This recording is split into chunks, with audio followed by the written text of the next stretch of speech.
gunakan darah itu. Penurutan, sebuah lambang yang menggambarkan pengorbanan dan penyucian. Inilah yang akhirnya membuat bangsa Israel dapat bebas dari tangan bangsa Mesir. Kita bisa melihat bahwa Musa melakukan apa yang sesuai dengan yang Tuhan katakan dan perintahkan. Ini gambaran penurutan kepada apa yang telah ditetapkan oleh Allah bagi bangsa Israel. Keselamatan itu diberikan dengan kematian Kristus di kayu salib. Darah Kristuslah yang menebus kita. Tapi kalau kita tidak menggunakannya dengan baik, mengimaninya dengan melakukan segala hal yang dia inginkan, maka tidak ada gunanya sama sekali kematian Kristus di kayu salib.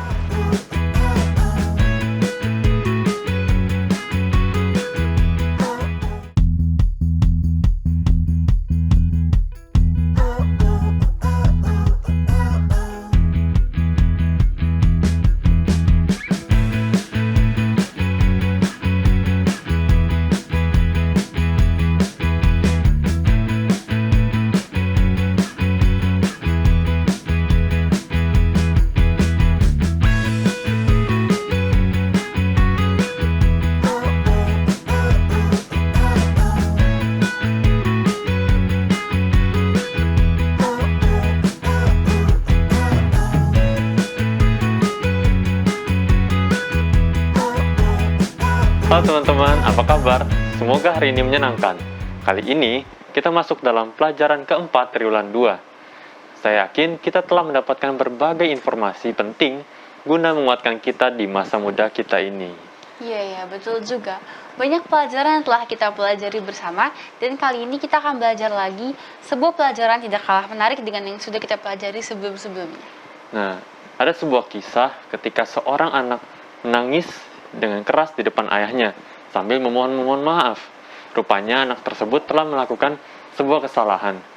Ayahnya kemudian memandang dia dan berkata, "Aku memaafkan kamu, namun ada syaratnya. Kamu harus membersihkan halaman rumah dan mencuci mobil." Nah, dari cerita ini, bukankah kadang hal-hal sederhana ini sering sekali terjadi di keluarga kita? Bener juga ya, sebenarnya sering banget sih terjadi di rumah kita. Sebenarnya itu adalah sebuah tanda jika kita berjanji tidak akan mengulangi lagi kesalahan tersebut. Nah, Aurel tahu nggak, di Alkitab ada sebuah kisah yang menarik yang berbicara tentang sebuah tanda. Tahu nggak? Kalau di bacaan kita sih, kayak tentang darah yang diolesin di tiang rumah bangsa Israel itu sebagai sebuah tanda itu, bukan sih? Bener banget. Kalau kita membaca kisahnya, darah itu menjadi sebuah tanda. Dan jika tidak ada tanda tersebut, tanda dari darah tersebut, maka akan terjadi peristiwa, yaitu kematian anak sulung, baik itu manusia dan binatang akan mati. Nah, kayaknya ini juga berkaitan ya dengan ketaatan. Kalau aja bangsa Israel tidak menaati apa yang diperintahkan oleh Allah, maka pasti akan ada kebinasaan yang besar. Nah, bener banget. Kalau misalnya kita lihat juga nih, darah melambangkan pengorbanan dan penyucian. Mungkin ini yang akan kita pelajari dalam minggu ini. Nah, kalau gitu kita baca kisahnya di Alkitab. Dikatakan, sebab pada malam ini aku akan menjalani tanah Mesir, dan semua anak sulung dari anak manusia sampai anak binatang akan kubunuh. Dan darah itu menjadi tanda bagimu pada rumah-rumah di mana kamu tinggal. Apabila aku melihat darah itu, maka aku akan lewat dari tengah-tengah kamu. Aku akan lewat daripada kamu, jadi tidak akan ada tulah kemusnahan di tengah-tengah kamu apabila aku menghukum tanah Mesir. Nah, bangsa Israel dihadapkan dengan sebuah tuntutan penurutan, sebuah lambang yang menggambarkan pengorbanan dan penyucian. Inilah yang akhirnya membuat bangsa Israel dapat bebas dari tangan bangsa Mesir. Nah, dan akhirnya kita bisa melihat bahwa Musa melakukan apa yang sesuai dengan yang Tuhan katakan dan perintahkan. Ini gambaran penurutan kepada apa yang telah ditetapkan oleh Allah bagi bangsa Israel. Nah, benar banget. Pelajaran kali ini seperti sebuah pelajaran yang sangat amat luar biasa. Karena kita berbicara tentang gunakan darah itu. Benar kan? Nah, kita akan membahas semuanya di sini bersama kami. Dengan saya, Ludwig dari Jemaat Warakas. Halo, aku Aurel dari Jemaat Tamrin. Jangan kemana-mana ya, tetap di Cornerstone Connection.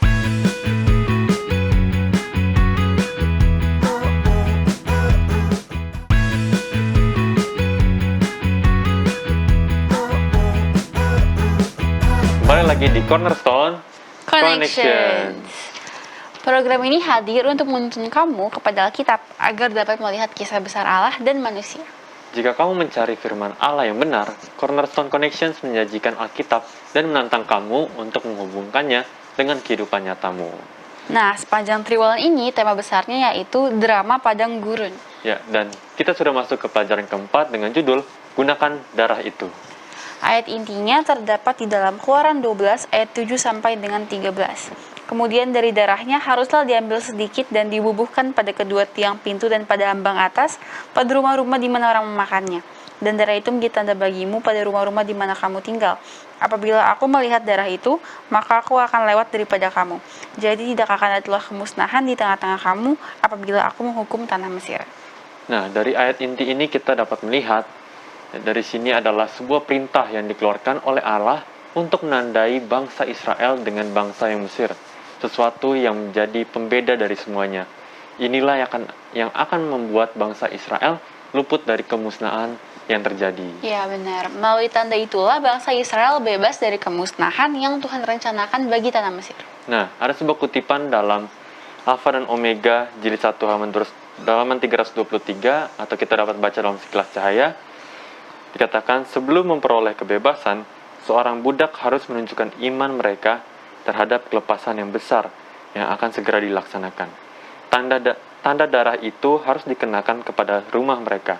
Apabila orang-orang Israel itu telah mengabaikan petunjuk-petunjuk ini sekalipun dalam hal-hal kecil yang telah diberikan kepada mereka, maka mereka itu tidak akan selamat.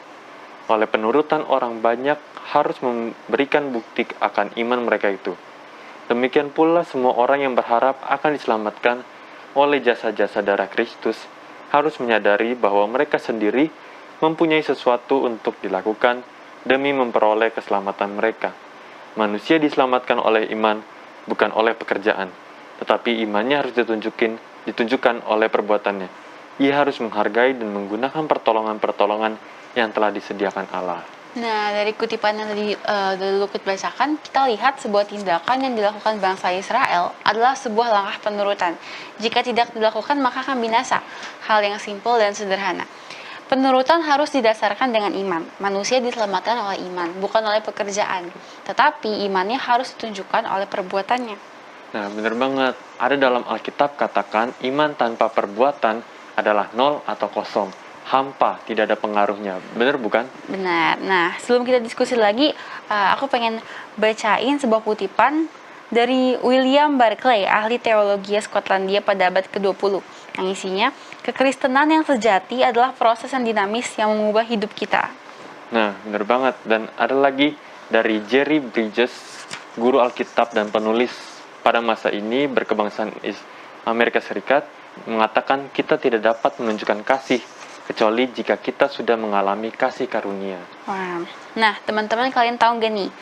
Yesus datang ke kota Yerusalem 4 hari sebelum anak domba disembelih di bait suci ketika korban Paskah dipersembahkan untuk dosa-dosa umat Israel. 4 hari sebelum anak domba dikorbankan adalah saat di mana anak domba dipilih. Karena itu, Yesus memasuki Yerusalem pada hari pemilihan anak domba Allah. Jumat adalah hari di mana Paskah dirayakan dan hari di mana anak domba dikorbankan. Selama 1200 tahun, imam-imam akan menginiup sangkakala atau tanduk domba jantan pada pukul 3 saat anak domba dipersembahkan, dan semua orang akan berhenti untuk merenungkan pengorbanan yang menghapus dosa-dosa bangsa Israel. Pada hari Jumat sekitar pukul 3, ketika Yesus disalibkan, dia berkata, "Sudah selesai." Tulang-tulang anak domba Paskah tidak ada yang boleh dipatahkan, dan penulis Injil Yohanes membuatnya menjadi jelas bahwa demikian juga halnya dengan tulang Kristus, tidak ada yang patah. Nah, dari bacaan kita dalam buku Apakah Kamu Tahu, kita menemukan sebuah gambaran domba Allah yang disembelih yang melambangkan Yesus. Kehadiran Yesus menggantikan darah yang dikorbankan adalah sebuah pengharapan bagi kita semua. Nah, aku jadi ingat nih dalam Alkitab Matius 26-28 mengatakan, "Sebab inilah darahku, darah perjanjian yang ditumpahkan bagi banyak orang untuk pengampunan dosa." Nah, ada juga nih dalam Roma 5 ayat 8 dan 9 dikatakan, "Akan tetapi Allah menunjukkan kasih-Nya kepada kita, oleh karena Kristus telah mati untuk kita ketika kita masih berdosa. Lebih-lebih karena kita sekarang telah dibenarkan oleh darah-Nya, kita pasti akan diselamatkan dari murka Allah." Nah, Wik, aku pengen tanya nih, dari apakah pendapatmu? Kita Baik, diskusikan boleh. bareng-bareng nih. Oke. Nah, dari hal-hal berikut ini, yang manakah yang paling kamu sukai dan mengapa? Yang pertama, memiliki 1 miliar rupiah di rekening bankmu namun tidak bisa mengaksesnya. Ya nggak suka lah. Buat apa gitu duit baik-baik tapi nggak bisa. Benar-benar. Coba yang kedua nih, memiliki mobil Ferrari tanpa memiliki kunci untuk menjalankannya, atau tidak memiliki surat izin untuk mengendarai kendaraan tersebut. Buat Oh. apa juga ya? Ya paling dipamerin doang di sosial Iya. ya ada duit tapi nggak bisa diapa-apain. Nggak apa-apa lah. Oke, yang terakhir. Memiliki semua kekuatan Superman, namun kamu tidak mampu untuk membuat kekuatan tersebut bekerja dan menggunakannya. Ya nggak suka sih. Ya, sebenarnya tetap. sia-sia gitu. Kayak sia-sia semua Iya. loh. Nah guys, tadi kan kita sudah saling bertanya jawab apakah pendapatmu. Sekarang mending kita diskusi bersama. Karena tadi dalam diskusi kita ada beberapa yang tidak kita pahami nih. Ya, mending kita diskusi sama pendeta nanti ya. Ya, jadi teman-teman jangan kemana-mana. Kita sebentar lagi akan diskusi sama Pak Pendeta. Tetap di Cornerstone Connections.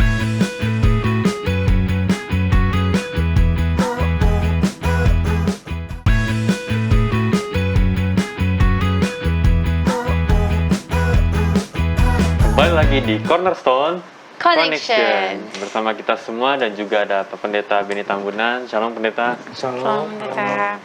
Tuhan baik Pendeta. Ya, kita langsung aja ya Pak Pendeta ke pertanyaan karena udah gak sabar buat lutut nih Iya. kayak buat diskusi. Nih, aku ada pertanyaan Pendeta. Tadi kan kita sudah bahas tentang darah nih Pendeta. Nah, darah dalam Alkitab itu sebenarnya melambangkan apa sih Pendeta? Iya, dalam Alkitab, dalam pelajaran kita, penekanan darah itu lebih kepada pengorbanan Kristus di kayu salib. Jadi tanpa darah, tanpa pengorbanan Kristus di kayu salib, yang nggak ada apa-apanya kita.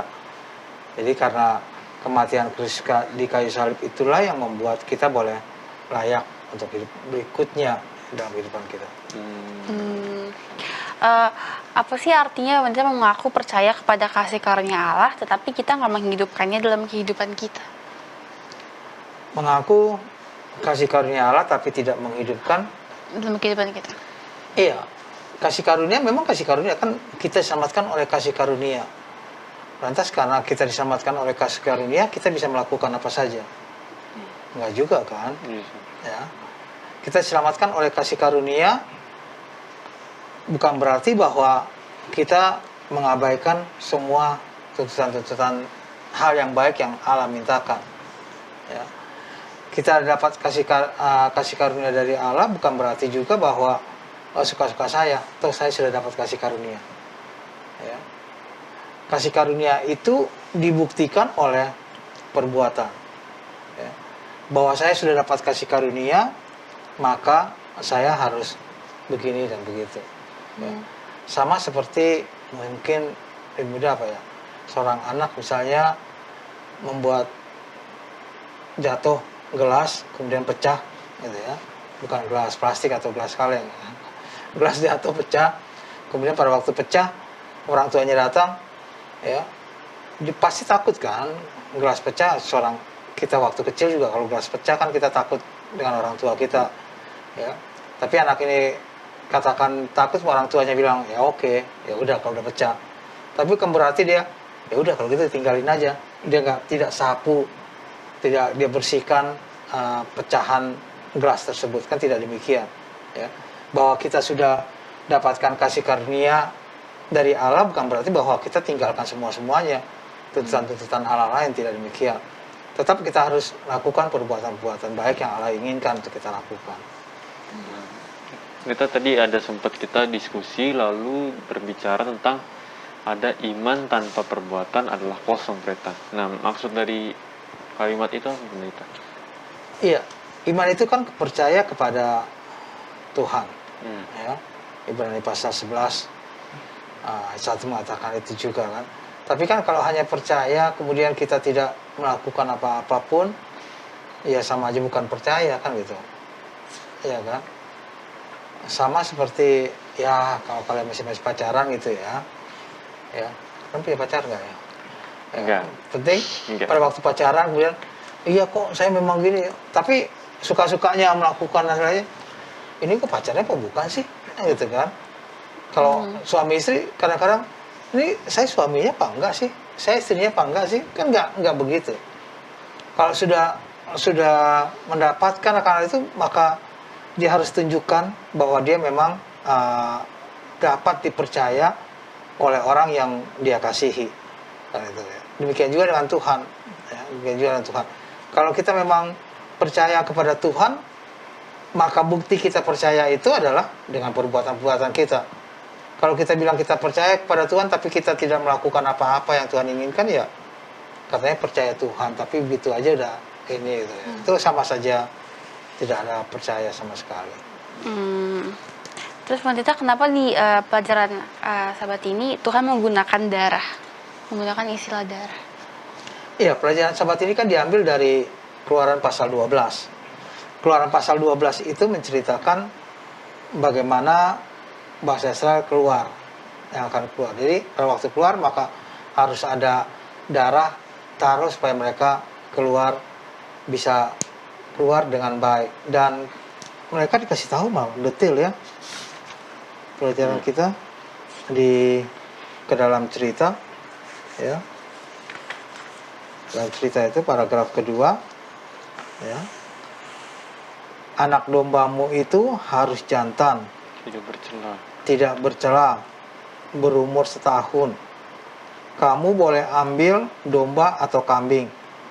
Kamu harus mengurungnya sampai hari yang ke-14 bulan itu. Lalu seluruh jemaat Israel yang berkumpul harus menyembelihnya pada waktu senja. Kemudian dari darahnya haruslah diambil sedikit dan dibubuhkan pada kedua tiang pintu dan pada ambang atas pada rumah-rumah di mana orang memakannya.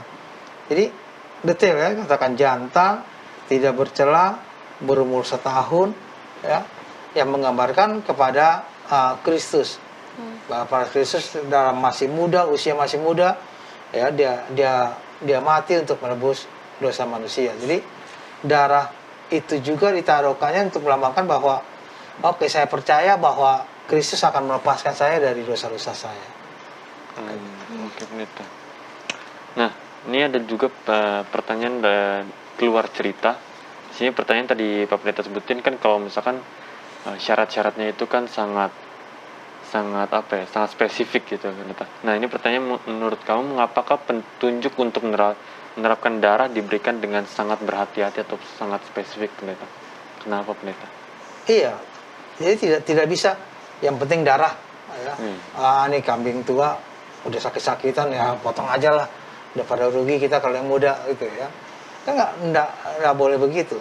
Tidak boleh juga yang penting darah apalah, banyaknya semana udah tetes saja lah, harus sedikit. Tidak juga begitu. Jadi detail diberikan ya. Maksudnya adalah bahwa kematian Kristus itu memang detail untuk kita ya.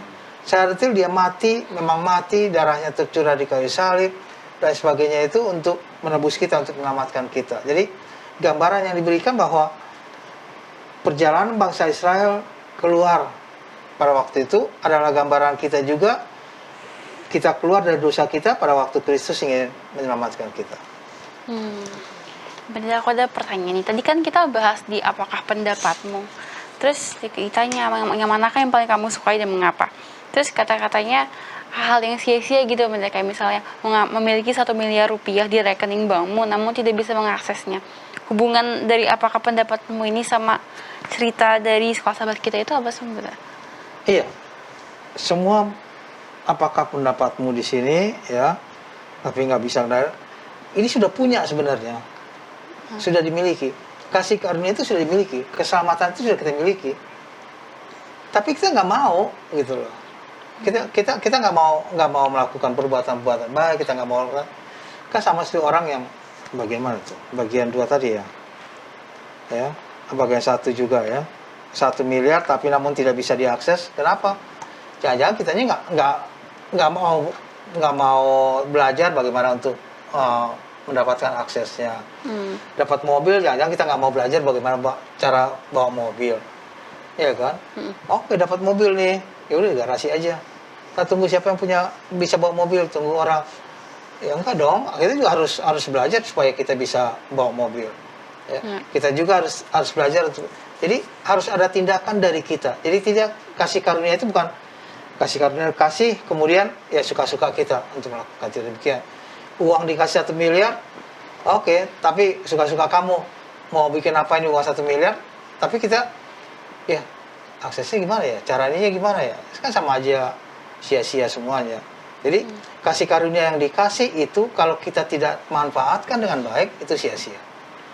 Ya. Nah, Pendeta, aku mau nanya nih, tadi kan tentang yang tadi apakah pendapatmu itu. Nah, sekarang aku mau nanya, apakah kita sebagai umat manusia sudah diberikan kasih karunia terlebih dahulu baru kita bertindak, atau apakah kita harus bertindak dahulu baru mendapatkan kasih karunia, Pak Pendeta? Iya, kita itu diberikan oleh Allah kasih karunia. Ya, Kristus mati di kayu salib untuk menebus dosa-dosa kita. Sekarang kita menerima Dia sebagai juru selamat kita. Bukti bahwa kita menerima Dia sebagai juru selamat kita adalah melalui perbuatan kita. Jadi pelajaran sekolah sahabat kita yang diberikan pada saat ini kan judulnya juga gunakan darah itu. Ya. Kalau kita nggak gunakan, ya lewat juga tuh. Ya. Anak sulung itu juga akan mati kalau memang darah sih sudah dipotong, darahnya sudah ada, lupa tuh taruh di tiang. Ya, kelibas juga itu anak sulung semuanya. Ya. Tapi karena digunakan maka berguna. Jadi kalau Kristus itu memberikan kepada kita dengan kasih karunia-Nya, maka kita gunakan itu dengan baik. Kita gunakan dengan baik, maka kita akan dapatkan hasil yang Allah inginkan bagi kehidupan kita. Baiklah, Pendeta. Nih, sebenarnya masih banyak pertanyaan-pertanyaan menarik dan semakin menantang sebenarnya pertanyaan. Tapi sudah mau berakhir nih. Nah, mungkin Pak Pendeta boleh kasih 1 atau 2 kalimat kesimpulan supaya sahabat-sahabat Cornerstone bisa selalu mengingatnya, menguatkan iman kita semua, dan mungkin Pak Pendeta setelah itu boleh mendoakan kita. Oke. Pelajaran sekolah sahabat kita yang keempat dengan judul gunakan darah itu memberikan kepada kita perjalanan bangsa Israel pada Keluaran pasal 12. Ada darah yang harus digunakan. Kalaupun darah itu hanya ditaruh demikian saja tidak digunakan, maka tetap saja tidak bisa selamat. Keselamatan itu diberikan dengan kematian Kristus di kayu salib. Darah Kristuslah yang menebus kita. Tapi kalau kita tidak menggunakannya dengan baik, mengimaninya dengan melakukan segala hal yang Dia inginkan, maka tidak ada gunanya sama sekali kematian Kristus di kayu salib. Supaya kematian Kristus memang berguna bagi kita, maka ambil Kristus dalam kehidupan kita, belajar untuk terus menurut kepadanya dengan perbuatan-perbuatan yang Dia inginkan untuk kita lakukan. Baik, kita tunduk kepala untuk berdoa. Bapa di surga, kami terima kasih atas pelajaran yang Tuhan berikan bagi kami. Kami terima kasih atas pengorbanan Yesus Kristus di kayu salib yang menyanggupkan kami untuk datang kepadamu, bahkan untuk mendapatkan hidup yang kekal. Kiranya Tuhan boleh memberkati semua orang-orang muda dimanapun pada saat ini berada, untuk mengambil Yesus Kristus dalam kehidupan mereka dan untuk hidup sesuai dengan apa yang Tuhan inginkan untuk mereka hidup. Apabila ada di antara orang-orang muda pada saat ini yang sedang sakit, Tuhan memberikan kesembuhan, Tuhan memberikan kekuatan secara fisik bagi mereka. Apabila mereka dalam kesusahan dan berseru pada Tuhan, Tuhan kiranya menjawab seruan doa mereka, agar mereka pun bisa merasakan kasih Tuhan. Ampuni segala dosa dan kesalahan kami. Kami berdoa dalam nama anak Yesus Kristus, Tuhan dan Juru Selamat kami. Amin. Amin. Oke, itulah pembahasan Cornerstone kita sepanjang pekan ini bersama sahabat-sahabat di Sunio dan Pendeta Benny sudah berakhir. Terima kasih Pendeta. Semangat terus dalam mempelajari Alkitab. Buatlah sebuah ketetapan untuk membaca Alkitab kamu dari halaman ke halaman dan lihat sendiri apa yang terjadi di sana. Banyak janji, pengharapan yang Tuhan berikan buat kita semua. Nah, terima kasih sahabat Hope Channel yang selalu setia mencari dan belajar firman Tuhan melalui Cornerstone Connections.